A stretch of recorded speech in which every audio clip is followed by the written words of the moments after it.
To make your 3D prints look like metal, you can use a metallic filament, you can brush it or spray it with metallic paint, or you can use my new favorite method, rub and buff. If you're not familiar with rub and buff, this is ultimately a paste wax that has metallic pigments embedded in it. It comes in a variety of colors depending on what metal you are trying to emulate.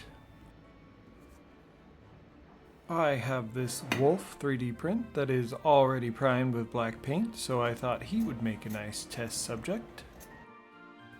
Undo the cap and press the pointed top into the seal to open the tube. A little bit goes a long way. I'm going to start with the head, and I think I actually put a little bit too much on. My goal here is to highlight the raised portions, very much like how you would dry brush a model to bring the details to life. I went a little lighter on the front of the head, which is giving me more of the effect that I was going for. I want to leave some black paint in the crevices to help emphasize the details. For the body, I'm dishing out a little bit more wax, but this time I decided to dab it on lightly so that I can slowly build up to my desired result. This is probably a good time to mention that this product has a rather strong odor. I cracked a window for some ventilation, and I would recommend that you do the same if you decide to work with this product.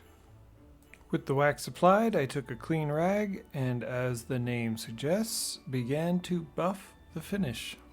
This will remove any excess and burnish the wax for some added shine.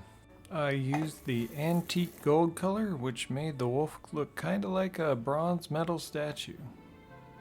I'm very pleased with how easy and quick it was to achieve such a nice metallic finish. This video isn't sponsored, I just like the product and thought I'd share trying it out. I'll leave some links down below where you can pick up the wolf model and also the rub and buff if you want to try it for yourself. Thanks so much for watching, and I'll catch you in the next video. Bye!